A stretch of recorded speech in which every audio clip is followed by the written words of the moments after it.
And I would like to start off with the reigning division champs, which are very emblematic of that. Being the Baltimore Ravens. The Ravens obviously went 12-5 last year, but as we've seen in years past with this specific incarnation of the Ravens, they came up short once again in the playoffs. Jordan, a lot to look forward to for Baltimore this year, but that division round exit again, losing to Buffalo, it still hangs over them. For you, I mean, what is the biggest thing from last year that you saw improvement-wise in the playoffs, although it still couldn't get Baltimore over that hump? Yeah, I think the biggest difference between where this team was, we'll kind of give a 3-year window, right? Like 2023, really strong defense. Lamar finally put together his best season since 2019 and probably the best season of his career. Depending on who you talk to, 2024 is his best, but we'll get into that. And just a really solid overall team. Did they get to the AFC Championship that year? I forget. Or did they get eliminated early in 2023? Yeah, let me see. 2023 NFL play. I want to say they got there, but I might be wrong. Yeah, they lost to the Chiefs 17-10 in the AFC Championship. They come back. Defense struggles really early on in the season, which we'll talk about that a little bit later. Defense figures it out. Lamar starts playing a lot better. Zay Flowers takes a pretty good second-year leap. The emergence of Isaiah Likely, obviously adding Derrick Henry. So you get all those pieces finally working together. They go on a dominant run from week 11 to week 18. And then Lamar just has his worst game of the season against the Bills, at least in the first half. Second half, he looked much better after they made a couple adjustments. But that first half was probably his roughest half of the season, and arguably over the last 2 years was the roughest half that he had. And, everyone can blame Mark Andrews on, a couple of drops that game in key situations. But if Lamar plays a slightly below average first half, the Ravens win that game. And I'm not saying the game is Lamar Jackson's fault, but it is a factor, right? So absolutely. Where does that leave us for 2025? They made improvements to the defense through the draft and free agency and let some guys go. That was kind of addition by subtraction. Offense, they're shoring up a couple of positions, adding some depth at receiver, adding some pieces to the offensive line as they've had some shuffling going around there the past few years. So I think this is the best position they've been in going into a season since Lamar has been at the helm. Now it's just a matter of, can Lamar keep this play up that he's been doing the past 2 years? And I saw a tweet the other day that it's crazy how he has hit the ceiling of Michael Vick and he's still getting better. Because I remember all those years ago, we were like, what if with Mike Vick, right? Well, now we're seeing it at the peak that he could have ever been. And Lamar's starting to exceed that. His passing has gone to a completely different level that I didn't think was possible for him. He's still as dangerous of a rusher as ever. And I think the thing that makes him best, and not just from a speed perspective, but from a presence perspective, his pocket mobility is just ridiculously good. And that was the problem he had after the 2019 season, 2020, 2021, and 22. His pocket mobility was he could scramble, but he just didn't have a feel for pressure. Now he has that, and that's why we've seen what we've seen the past 2 years. And you can argue he's QB1. Mahomes is great. He's an all-time talent. Will go down as one of the best quarterbacks to ever play the game. But the past 2 years of Pat Mahomes versus the past 2 years of Lamar Jackson, Lamar has been better in almost every single way, except Super Bowl wins and playoff wins, which that's team. That's not individual player, as we've talked about multiple times on the show. Yeah. That's kind of a really good thing that we can hit on right now, because you listed out to me when we were talking about this pre-podcast, a lot of different categories that Lamar has been better than Mahomes in.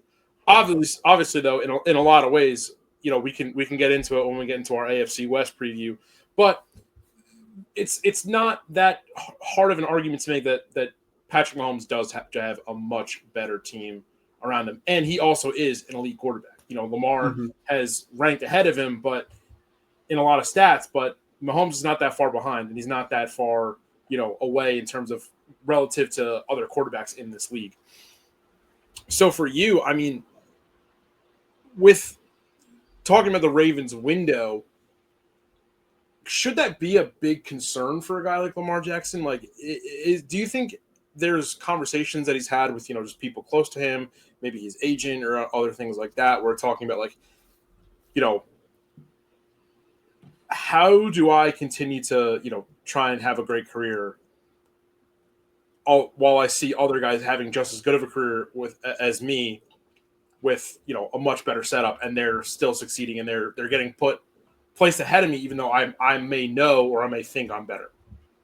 Yeah, I think the thing that's going to be biting at Lamar, especially over the past couple of years, is his playoff performances, right? Yeah. And and people get it misconstrued all the time. If you can't perform in playoffs, you're not a top quarterback. That's not always the case. I think it's just it's a Bush argument, and it's a bad faith argument to kind of diminish QB play and elevate other QBs who aren't as good. And they just say, oh, he's a winner. Like, football is not that black and white, right? Like, it's a very complex, very integrated sport. And I think the thing for Lamar Jackson is he kind of has to take that lens and say, look, I'm doing everything in my power to put this team in a position to win every single week. Now I need to do it in the playoffs. I need to continue elevating this roster because that's what Pat Mahomes does. This was the worst, and we've talked about it. I've mentioned it 2 or 3 times now throughout this series, but this was the worst roster he ever had. He goes 15-2 until still makes it to the Super Bowl. Like, they get embarrassed, but he still makes it there, right? Like, no other quarterback in the AFC has done that except Joe Burrow, right? Like, no quarterback has carried his team to the Super Bowl in the Mahomes era in the AFC except for Joe Burrow, and then obviously Tom Brady. But Tom Brady has that huge sample size, right? Like, yeah. I don't count him in this generation of QBs. No one does. So with that, Lamar has to, I don't want to say lock in because that just sounds, basic, but I think he does need to elevate and not elevate his, I don't want to say IQ either because, like, he's such a smart football player, but I think situationally he needs to not feel like he needs to put the team on his back. And he will through his play of how he does in the regular season. Because in the regular season, he plays loose. He doesn't take stupid shots downfield. He had, I think, 8 turnover-worthy plays the entire season. That's less than half per game. That means less than half the time, on less than 1 throw per game. Less than half a throw per game. You were putting the ball in danger's way, is what he did last year. Like, that is incredible ball security and protection. And once he got into the playoffs against the Bills, that just went out the window because he was like, well, I got to put our team in a position.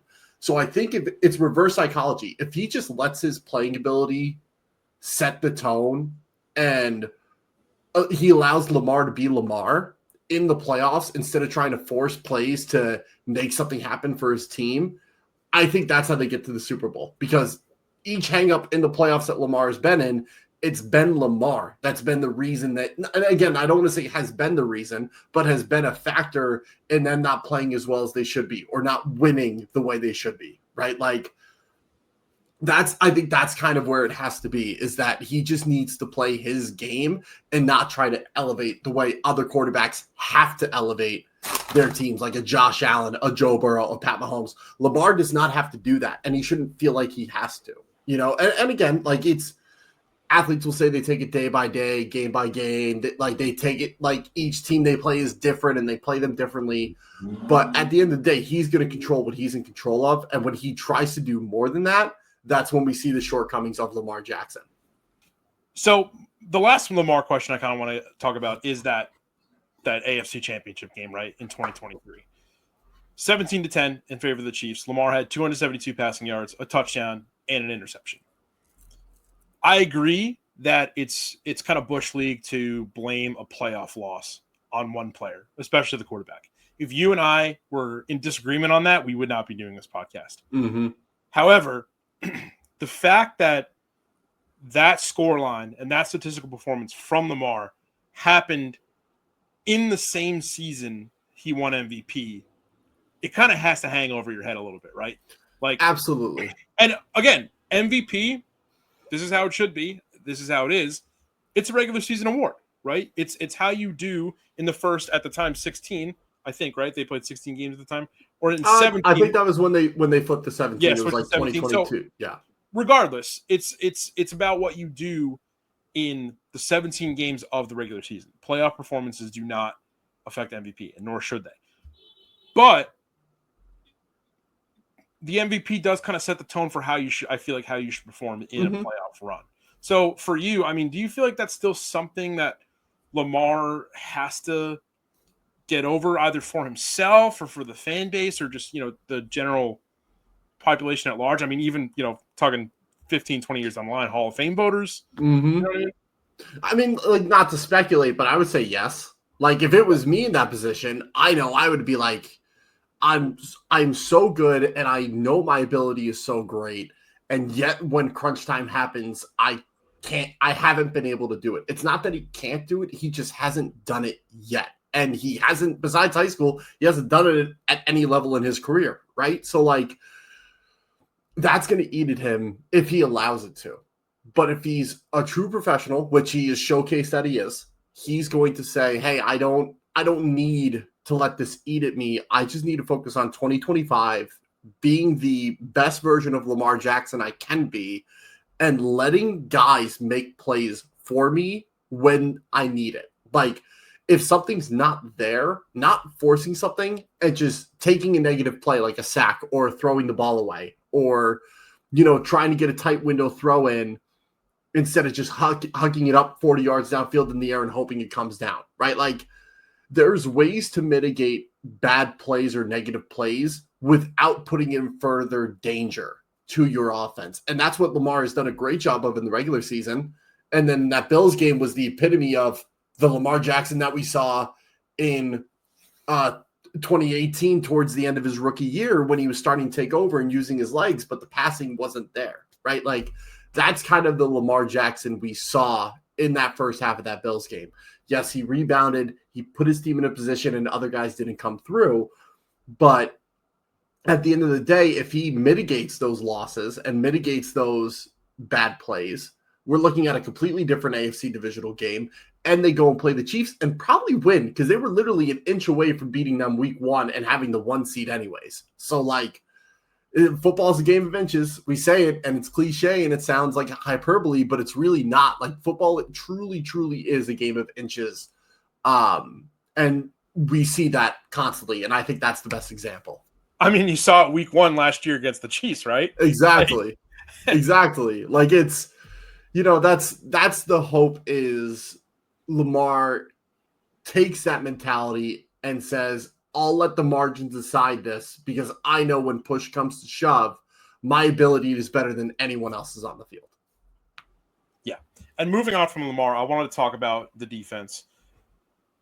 Looking at the Ravens record from last year, by all means, 12-5 for anybody is great. It was enough to win them the division. It was enough to get them in the playoffs.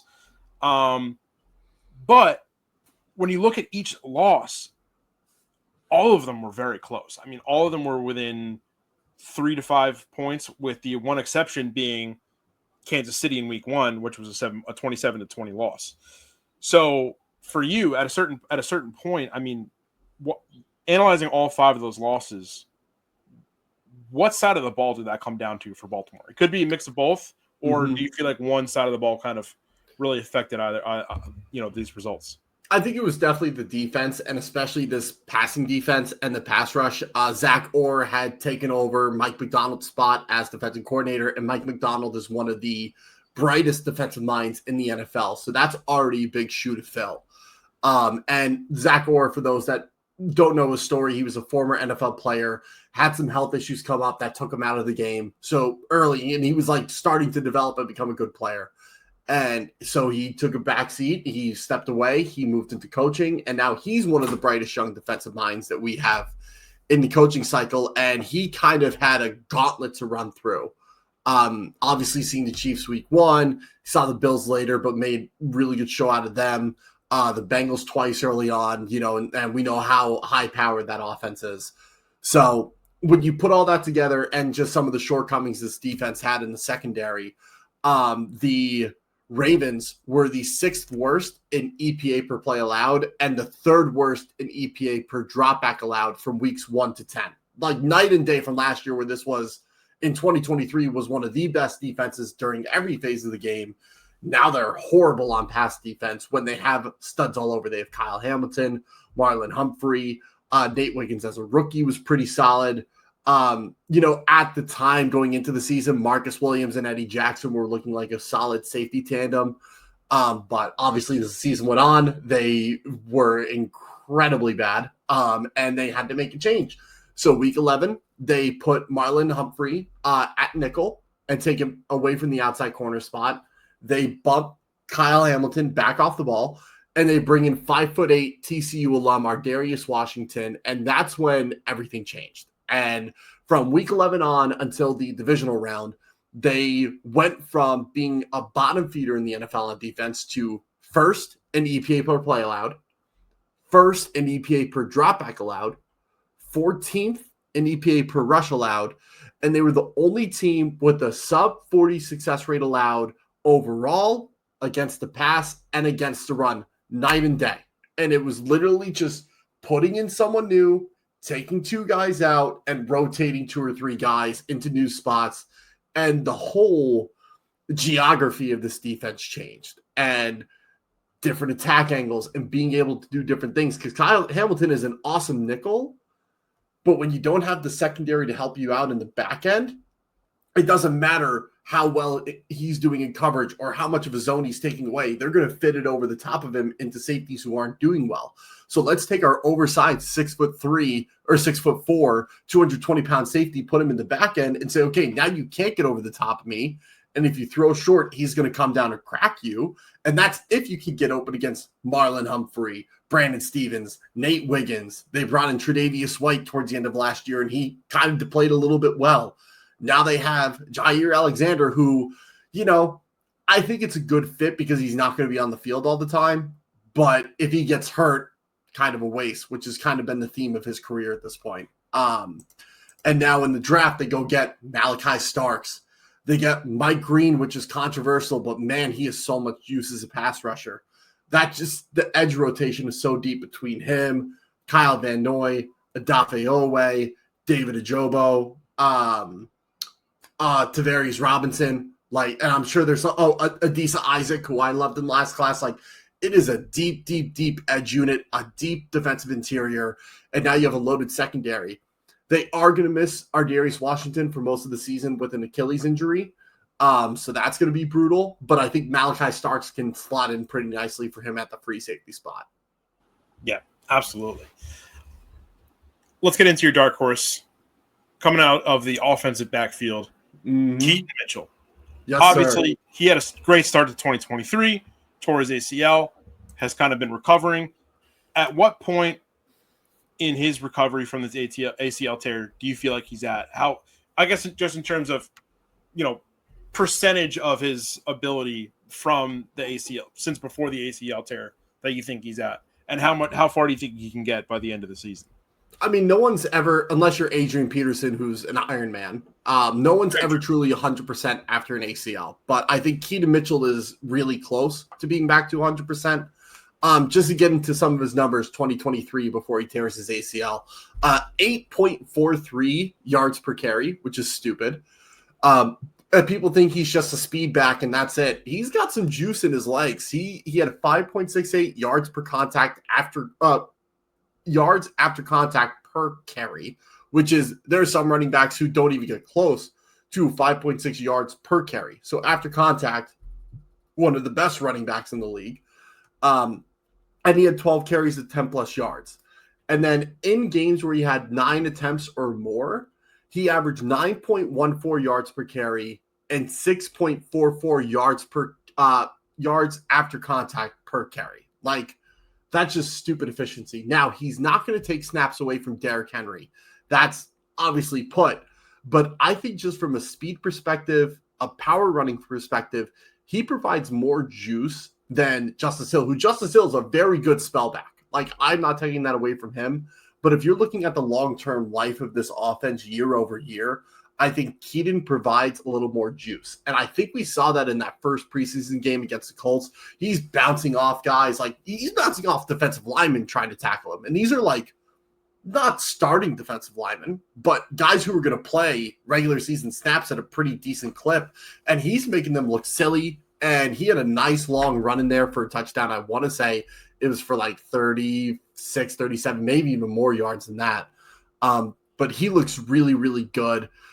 He's a dark horse for me because I think he's going to play more than people expect. And I think he's going to meet or exceed those absolutely insane 2023 numbers because he is so different than Derrick Henry. Derrick Henry has great breakaway speed, but I think Keaton has better burst. He can keep that speed going longer. And he has the ability to make a guy miss in space and break a tackle or two on his way to the end zone on those big runs that we've seen him do for, the past couple of years. Yeah, and correct me if I'm wrong, but I mean, obviously it's football, so contact's part of the sport. But after coming off an injury like an ACL tear, you kind of want to, ease yourself back into it, right, physicality-wise. And for what you've described with his stats before the ACL tear, a big part of his game is continuing to get yardage after making contact with defensive players. So obviously coming back from an injury like that, you'd expect those specific numbers to go down. But based on what you've seen, like you described in the preseason games, were you surprised at how well he was and how quickly he was ready to get into some of these, more physical, scrappy plays to get yards after contact? I would say absolutely. And I think the bigger reason is not so much his recovery, but something that the coaches were saying and what John Harbaugh was saying to the media, that he was competing for RB3 snaps. And that's when I first questioned. I was like, is he really back? Has he really recovered well? Because this is a guy who is one of the most efficient runners in the NFL. Granted, it's a small sample size, but, super explosive player, as we've seen in the stats and as we've seen on tape. So that kind of surprised me that he was struggling to win RB3 reps. And then we saw that preseason game and now it's completely different. Okay, now he might be competing for RB2 and take that over halfway through the year once he is feeling 100% confident again. But I think that Colts game, that preseason game, like I know people shouldn't put a lot of stock in the preseason, but I think in a situation like this, seeing how someone progressed after an injury, and it's the first time you're hitting someone in pads across from you in a game environment, like that just speaks volumes to who Keaton Mitchell is as a football player and as a person, that he can just put the shoulder pads down, get low and physical and say, I don't care about this injury and what I went through. I'm going to play with no fear and just give it my best shot because I want to make this roster. And I don't want to be a fringe roster player. I want to be a contributor. And that's exactly what I think is going to happen based on that performance and knowing who he was in 2023 before that injury. Yeah. And one more guy I want to ask you about is on the offense is Zay Flowers. Mm-hmm. Last year, he took a big jump in yardage, took a slight jump in targets, but actually was able to get more total yards off of 3 less receptions. He had, his rookie season, he had 858 yards off of 77 catches. And this year, he had 1,059 yards off of 74 catches. Mm-hmm. What else do you want to see in terms of progression for Zay Flowers? I want to see him become more consistent and not so much relying on the offensive scheme to get him open. He is such a fluid route runner, and he's a physical player for his size. But I think now the next step is the savviness to manipulate zone coverages and find the soft spot in the zones and trust his athletic ability to make plays rather than just like Lamar Jackson, don't play outside of your means. Play within yourself. Like Zay Flowers is compact. He's quick. He's elusive, and when the ball is in his hands, he will make anyone miss that's coming at him full speed or even, trying to break down to make a tackle because he does have that suddenness that I loved when I was scouting him. I think I had him as my 6th or 7th overall prospect in that class, which at the time people were saying was insanely high. We're starting to see that he's starting to meet that high expectation I had of him, right? And that's kind of what I need to see next is like he's not an X receiver. He is very much a Z style off ball guy. Use that to your advantage. You have those extra 2 steps to get your speed going. Leverage that well against zone coverage, and that's going to open up his game because we know he's great against man coverage. But now that zone piece is what he's going to have to find, and I think that's how he takes that next step into a true breakout year where we might see an 1,100, 1,200, 1,300 yard season, right? And I think that as long as he takes that next step, man, the potential is through the roof for this kid. I love him. Yeah, and in terms of, creative route running, who's a more established wide receiver in this league right now that you feel like you'd like to see Zay Flowers kind of mold his creativity after, if he could, make some improvements in that area? The first guy that comes to mind is Monroe St. Brown because they play very similar roles, or at least did coming into this year. But I don't know. We'll talk about in the NFC North episode. Or no, we did already talk about it. I'm not sure exactly how they're going to use Monroe, if he's going to be as heavy as a slot or a condensed package guy. But I think Monroe does a really good job of, like I said, manipulating zone defense because he's not as athletic as Zay Flowers. He doesn't have the speed, doesn't have the suddenness, but what he does have is strong hands, a compact frame, and an ability to make guys miss in a phone booth, right? And it's not that Zay doesn't have that, but I think he's trying to go so fast that he loses some of that ability because the game hasn't slowed down for him as much as it has for Monroe, right? So if he can get more reps, the game is going to start to slow down for him. That's when we're going to see him break through. And I think route pacing and manipulating zone drops is going to be the next step for him. And that's something Monroe does better than any other receiver in the NFL. Absolutely. And then the final question for the Ravens, we kind of hit it in the beginning when we talked about Lamar in depth, but what, if you haven't brought it up already, what is something that Lamar or the rest of this Ravens team can do if he has a great game in the playoffs? What is something the Ravens can do to just finally get over this hump and get to the Super Bowl?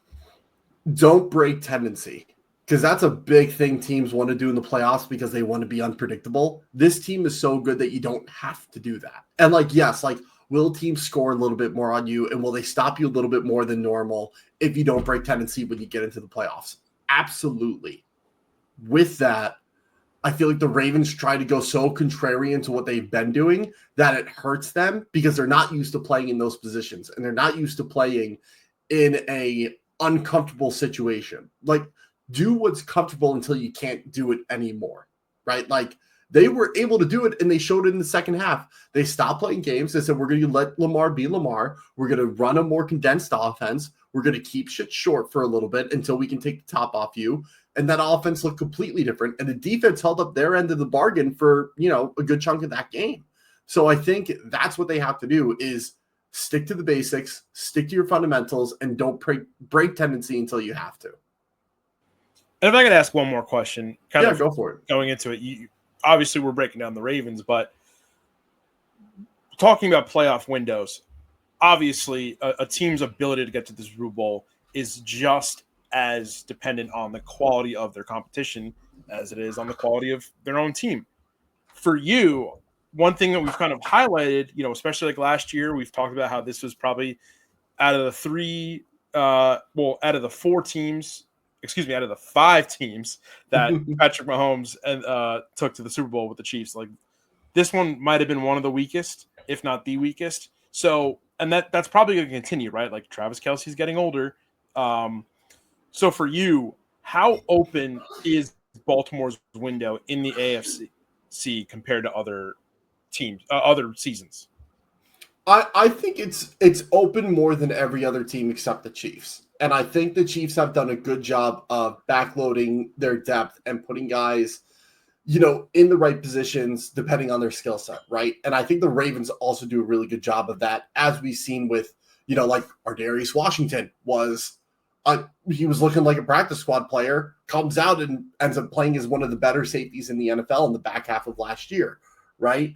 So I think their window is more open than the rest of the AFC teams and not as open as the Chiefs window, right? And I think a lot of that is, Eric DaCosta has done an awesome job with manipulating the salary cap and getting really good team-friendly deals from veteran players and signing players early that are starting to break out so he gets ahead of these massive jumps in salary. Like we'll talk about in the AFC South episode, but Nico Collins' contract is such a damn bargain. And he's, in my opinion, a top 5 receiver in the NFL. And I think right now he's 17th in salary. And that's because the Texans paid him 2 years ahead of when the wide receiver market burst open, right? Or a year ahead before it burst open, right?